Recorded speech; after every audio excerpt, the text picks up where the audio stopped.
അതിനുശേഷം ഞാൻ ദിവ്യയെ വിളിക്കുന്നു. അമ്മയാണ് ഫോൺ എടുക്കുന്നത്. അമ്മയുടെ നമ്പർ ആണോ എന്ന് എനിക്കറിയില്ല. അപ്പോൾ ഇവരുടെ അമ്മ ഫോൺ എടുക്കുന്നു. അമ്മ ഫോൺ എടുത്ത് ഞാൻ എന്റെ കാര്യം പറഞ്ഞപ്പോൾ തന്നെ ഇവര് ദേഷ്യപ്പെടും എന്റെ അടുത്ത് ചെയ്തു. എന്റെ മകള് പങ്കെടുക്കാൻ വന്നിട്ടുണ്ട്, എന്റെ മകള് ദിവ്യയുടെ അമ്മ എന്റെ മകള് പങ്കെടുക്കാൻ വന്നിട്ടുണ്ടെങ്കിൽ എന്റെ മകൾ ഇത് പങ്കെടുക്കും എന്നുള്ള ഒരു സ്റ്റേറ്റ്മെന്റ്. അതും നിങ്ങൾ ആലോചിക്കണം, ഇത്രയും പ്രശ്നങ്ങൾ ഉണ്ടായി എന്ന് പറയുന്നു. പാലാരിവട്ട സ്റ്റേഷനിൽ ഇന്ന സമയത്ത് ഞാനൊരു കംപ്ലൈന്റ് രജിസ്റ്റർ ചെയ്യാൻ കംപ്ലൈന്റ് കൊടുത്തിട്ടുണ്ട് എന്ന് പറയുന്നു. അപ്പോഴും ഇവർ ഇതിനെപ്പറ്റി നിജസ്ഥിതി അന്വേഷിക്കുകയല്ല ചെയ്യുന്നത്. ഇവർ വർക്കിന് പങ്കെടുക്കാൻ വന്നിട്ടുണ്ടെങ്കിൽ ഞങ്ങൾ പങ്കെടുത്തിട്ട് പോകും. അതിൽ തടയാൻ നമ്മൾ ആരുമല്ല. അപ്പൊ ഇത് കഴിഞ്ഞ് എന്നെ എനിക്ക് കോളുകൾ വരുന്നു. പിന്നീട് സ്റ്റേഷനിൽ തന്നെ ഞാൻ വിളിക്കുന്നു. സ്റ്റേഷനിൽ വിളിച്ചിട്ടും റെസ്പോണ്ട് ഇല്ല.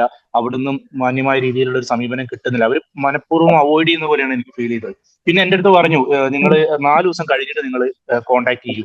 അപ്പൊ ഈ 4 ദിവസം കഴിഞ്ഞിട്ട് കോൺടാക്ട് ചെയ്യുന്ന പറഞ്ഞാൽ 25-ാം തീയതി ഞാൻ കൊടുത്ത പരാതി, 29-ാം തീയതി നടക്കുന്ന പ്രോഗ്രാം, 29 കഴിഞ്ഞിട്ട് നിങ്ങൾ കോൺടാക്ട് ചെയ്യൂ എന്ന് പറയുന്നതിൽ നിന്ന് എന്താണ് വ്യക്തമാകുന്നത്? അതായത് 29-ാം തീയതി വരെ അവർക്ക് നീട്ടും എന്നുള്ളത് വ്യക്തമാണ്. കാരണം പ്രോഗ്രാം നടക്കുക എന്നുള്ളതിന് പ്രോഗ്രാം കമ്മിറ്റിയേക്കാൾ കൂടുതൽ ആവശ്യം ഇവർക്കാണെന്നുള്ളതാണ്. അപ്പൊ ഈ പ്രോഗ്രാം നടത്തും എന്നുള്ള രീതിക്കുള്ള കാര്യങ്ങൾ ഇവർ പറയുന്നു.